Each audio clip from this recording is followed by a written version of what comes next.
ስልክህን ትከፍታለህ፣ ምንም መልእክት የለም። እንደገና ታየዋለህ፣ አሁንም ምንም ነገር የለም። ልብህ ውስጥ የሆነ ነገር ይንቀጠቀጣል። ምን ተፈጥሮ ነው? ምን ተናግሬያት ነው? የሆነ ስህተት ሰራው እንዴ? ይህ ስሜት የዝምታ ቅጣት ወይም ሳይለንት ትሪትመንት የሚባለው ነው። እናም ዛሬ ይህንን ጸጥታ እንዴት እንደ ሰለባ ሳይሆን እንደ ስትራቴጂስት መያዝ እንደምትችል በጥልቀት እናያለን። ይህ ቪዲዮ ጥልቅ ነው፣ እናም እያንዳንዱ ደቂቃ ዋጋ አለው። እስከ መጨረሻው ድረስ ከቆየ ጸጥታን ወደ ኃይል የምትቀይርበትን መንገድ ትማራለህ። ታዲያ ይህ የጸጥታው ቅጣት ወይም ሳይለንት ትሪትመንት ምንድን ነው? የጸጥታው ቅጣት አንድ ሰው ሆን ብሎ ወይም ሳያውቅ ከሌላው ሰው ጋር ግንኙነትን የሚያቋርጥበት ስልት ነው። ይህ ስልት ንግግርን አለመመለስ፣ መልእክትን ችላ ማለት ወይም ፊት ለፊት ተገናኝቶ እንኳን ዝምታን መምረጥ ሊሆን ይችላል።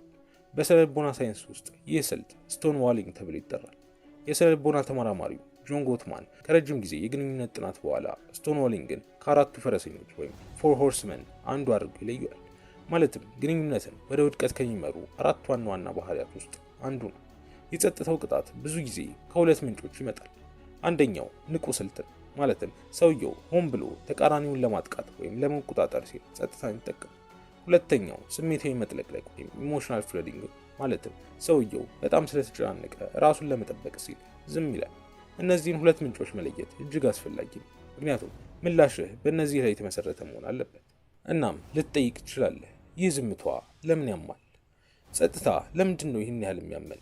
መልሱ ከሰው ልጅ ጥንታዊ ታሪክ ይመነጫል። በጥንት ዘመን ሰዎች በቡድን ውስጥ ካልኖሩ በስተቀር መትረፍ አይችሉም ነበር። ከቡድን መገለል ማለት ብቻውን መቅረት ማለት ነው። ብቻውን መቅረት ማለት ደግሞ ሞት ማለት ነው። ስለዚህ አእምሯችን ማህበራዊ መገለልን እንደ ትልቅ አደጋ አድርጎ እንዲፈራ ተስተካክሎ ነው የተሰራው። የነርቭ ሳይንስ ጥናቶች እንደሚያሳዩት ማህበራዊ መገለል ወይም ሶሻል ሪጀክሽን ሲያጋጥመን አእምሯችን ውስጥ የሚነቃው ክፍል አካላዊ ህመም ሲያጋጥመን ከሚነቃው ክፍል ጋር ተመሳሳይ ነው። ማለትም ጸጥታ ሲያጋጥምህ አእምሮ በትክክል እንደ ስቃይ ነው የሚተረጉመው። ይህንን ካወቅክ ስሜትህ ደካማ ወይም ያልተለመደ አለመሆኑን ትረዳለህ። ይህ የተለመደ የሰው ልጅ ምላሽ ነው። ችግሩ ስሜቱ አይደለም፣ ችግሩ ስሜቱ እንዴት እንደምትይዝ። ጸጥታውን በትክክል ለመረዳት መጀመሪያ ምን አይነት ጸጥታ እንደሆነ መለየት አለብን። ለዚህ ሶስት አይነት ጸጥታዎች አሉ። አንደኛው የቅጣት ጸጥታ ወይም ፒዩኒቲቭ ሳይለንስ ነው። ይህ ሌላውን ሰው ለመቅጣት ወይም ለመቆጣጠር ሲባል ሆን ተብሎ የሚደረግ ጸጥታ ነው። ካስከፋኝ በዝምታ እቀጣለሁ የሚል መልእክትን ያስተላልፋል። ይህ ብዙ ጊዜ የማኒፑሌሽን ስልት ነው። ሁለተኛው የመከላከያ ጸጥታ ወይም ዲፌንሲቭ ፕሮቴክቲቭ ሳይለንስ ነው። ይህ ሰውየው በስሜት ስለተጨናነቀ የበለጠ ጉዳት እንዳያደርስ ራሱን ለመጠበቅ ሲል የሚያደርገው ጸጥታ ነው። ይህ ማኒፑሌሽን አይደለም፣ ይህ ራስን የመጠበቅ ዘዴ ነው፣ ምንም እንኳን ጤናማ ባይሆንም ማለት ነው። ሶስተኛው የማሰላሰያ ጸጥታ ወይም ፕሮሰሲንግ ሳይለንስ ነው። ይህ ሰውየው ስሜቱን ወይም ሀሳቡን ለማደራጀት ጊዜ ሲፈልግ የሚያደርገው ጊዜያዊ ጸጥታ ነው። ይህ ጤናማ ነው እና ብዙ ጊዜ ለአጭር ጊዜ ብቻ ነው የሚቆይ። እነዚህን ሶስት አይነቶች መለየት የምትሰጣትን ምላሽ ይወስናል። ለቅጣት ጸጥታ የምትሰጠው ምላሽ ለማሰላሰያ ጸጥታ ከምትሰጠው ምላሽ የተለየ መሆን አለበት። ታዲያ አብዛኞቻችን ዝምታ ሲያጋጥመን ልክ እንደ ሰለባ ወይም ተጠቂ አድርገን ራሳችንን እንመለከታለን። ግን ይህ ወጥመድ ምን ይመስላል የሚለውን ባጭሩ እንመልከት። ደረጃ 1 ጭንቀት። ስልክህን ደጋግመህ ትፈትሻለህ፣ ምን እንደተፈጠረ ደጋግመህ ታሰላስላለህ። ደረጃ 2 ራስን መውቀስ። ምን ስህተት ሰራው? ለምንድን ነው ያናደድኳት ብለህ ራስን ትወቅሳለህ፣ ምንም እንኳን ስህተት ሰርተህ ባትሆንም ማለት ነው። ደረጃ 3 ልመና። ቴክስት ደጋግመህ ትልክላታለህ፣ እባክሽ መልሽልኝ ትላታለህ። ይህ ድርጊት ኃይልህን ሙሉ በሙሉ ለተቃራኒው ወገን ያስረክባል። ደረጃ 4 ቁጣ ወይም ሙሉ በሙሉ መንበርከክ። በመጨረሻ ወይ በቁጣ ትፈነዳለህ፣ ይህም ሁኔታውን ያባብሷል፣ ወይም ደግሞ ሙሉ በሙሉ ትንበረከካለህ። ይቅርታ፣ ስህተቴ ነው፣ ምንም ባልሰራም ስህተቴ ነው ትላለህ። ይህ ዑደት አንተን ሁሉ ጊዜ በደካማ ቦታ ላይ ያስቀምጣል። እናም አንዳንድ ጊዜ በተለይ ጸጥታዊ የቅጣት አይነት ከሆነ ይህ ዑደት ራሱ ይበልጥ ጸጥታዋ እንዲቀጥል ያበረታታል። ምክንያቱም እሱ አሁን ጸጥ ማለቴ ለውጥ እያመጣ ነው ብላ ታስባለች። ታዲያ ጥንታዊ የሮም ንጉስና ፈላስፋ ማርከስ አውሬሊየስ በሜዲቴሽንስ ውስጥ ጠቃሚ ትምህርትን ያስተምራል። በቁጥጥር ስር ያለውን ነገርና በቁጥጥር ስር ያልሆነውን ነገር መለየት አለብን። ሌላው ሰው ዝም ማለቱ በቁጥጥር ስር አይደለም፣ ለዚያ ጸጥታ የምትሰጠው ምላሽ ግን ሙሉ በሙሉ በቁጥጥር ስር ነው። ይህ ልዩነት እጅግ ወሳኝ ነው። ስቶይኮች ፕሪሜዲቴቱ ማሎረም የሚባል ልምምድ አላቸው። ማለትም መጥፎ ነገሮች ሊከሰቱ እንደሚችሉ አስቀድሞ በማሰብ ስሜታዊ ዝግጁነትን ለመገንባት። ጸጥታ ሲያጋጥምህ ራስን አስቀድመህ ካዘጋጀህ ይህ ሊከሰት ይችላል እና ቢከሰት እንዴት ምላሽ እሰጣለሁ ብለህ ካሰብክ ጸጥታው ባጋጠመ ጊዜ በስሜት አትጥለቀለቅም። ካርል ያንግ እንደሚያስተምረን ብዙ ጊዜ ጸጥታ ሲያጋጥመን በውስጣችን ያለውን የመተው ቁስል ወይም አባንደንመንት ውንድ ነው የሚነካው። ይህ ፍርሃት ገና ከልጅነት ጀምሮ ያለና ብዙ ጊዜ ካልታወቀ ስፍራ የሚመጣ ነው። ጸጥታ ሲያጋጥምህ የሚሰማህ ድንጋጤ ብዙ ጊዜ ስለ አሁኑ ሁኔታ ብቻ አይደለም፣ ስላለፈው ቁስልህም ጭምር። ያንግ ይህንን ጥላ ብሎ ይጠራዋል። ያልታወቀ ያልተፈታ ስሜታዊ ቁስል፣ በአሁኑ ሁኔታ ላይ በተጨማሪ ክብደት የሚጨምረው ይህ ቁስል። እናም ራስን ጠይቅ፣ ይህ ጸጥታ የሚፈጥርብኝ ስሜት ከዚህ ሁኔታ ብቻ የመጣ ነው ወይስ ካለፈ ቁስል ጋር የተያያዘ ነው? ይህንን ጥያቄ በሐቀኝነት ከመለስክ ምላሽህ የበለጠ ግልጽና የተረጋጋ ይሆናል። ጥንታዊ የቻይና ስትራቴጂስት ሰንዙ ዘ አርት ኦፍ ዋር ውስጥ አንድ ወሳኝ መርህን ያስተምረናል። በጦርነት ውስጥ ከስሜት ራስን አላቅ። እናም ግልጽ በሆነ አይምሮ አስብ። ጸጥታ ሲያጋጥምህ ይህንን እንደ ጦርነት ማየት አያስፈልግም፣ ግን እንደ ሁኔታ ወይም ሲቹዌሽን ማየት አለብህ። ስሜታዊ ምላሽ ብቻ ሳይሆን ስትራቴጂያዊ ምላሽ የሚፈልግ ሁኔታ ስለሆነ። ሰንዙ ሌላም ትምህርት ያስተምረናል። ትዕግስት ያለው ሰው ድሉን ይጠብቃል። ይህ ማለት ወዲያውኑ ምላሽ ከመስጠት ይልቅ ሁኔታውን በትክክል መረዳት፣ ከዚያም በተረጋጋ መንፈስ ምላሽ መስጠት የተሻለ ውጤትን ያመጣል ማለት ነው።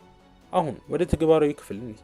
ዝምታ ሲያጋጥምህ እንደ ስትራቴጂስት ምላሽ ለመስጠት አሁን የምናነሳቸውን ነገሮች አድርግ። አንደኛ፣ ራስን አረጋጋ። ከምንም በፊት የገዛ ስሜትህን ተቆጣጠር። ትንሽ ትንፋሽ ውሰድ። መልእክት ከመላከ በፊት ቢያንስ ለጥቂት ደቂቃዎች ወይም ከቻለ ለጥቂት ሰዓቶች ለራስህ ጊዜ ስጥ። ከዛም አይነቱን ለይ። ይህ የቅጣት ጸጥታ ነው፣ የመከላከያ ጸጥታ ነው፣ ወይስ የምታብሰለስልበት ጊዜ ይፈልጋል? ካለፈው ግንኙነታችሁ ካለፈው ነገር ይህንን መገመት ትችላለህ። ከዛም አትለምን፣ አትከታተላት፣ ተደጋጋሚ መልእክት አትላክ። ይህ ኃይልን ያዳክም። እናም ጸጥታው የቅጣት አይነት ከሆነ እንዳመጣላት ያሳያታል። ደረጃ 4፣ ከዛም የራስን ህይወት ቀጥል። ጸጥታውን እየጠበቅ ህይወትን አታቁም። ስራህን ስራ፣ ጓደኞችን ተመልከት፣ ግቦችን ተከታተል።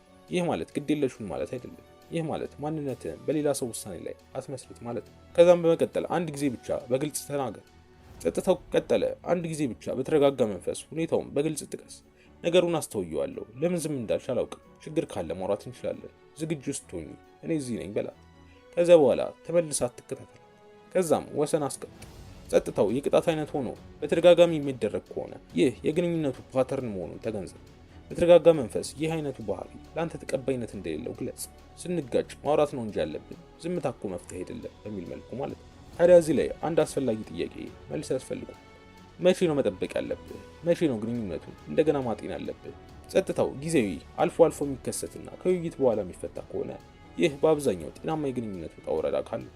ጸጥታው ግን ተደጋጋሚ ረጅም ጊዜ የሚቆይ እና እንደ ቁጥጥር ወይም እንደ ቅጣት መሳሪያ ሆኖ የሚያገለግል ከሆነ ይህ ደግሞ ኢሞሽናል አቢዩዝ ወይም ስሜታዊ ጥቃት ተብሎ ሊመደብ የሚችል ነገር።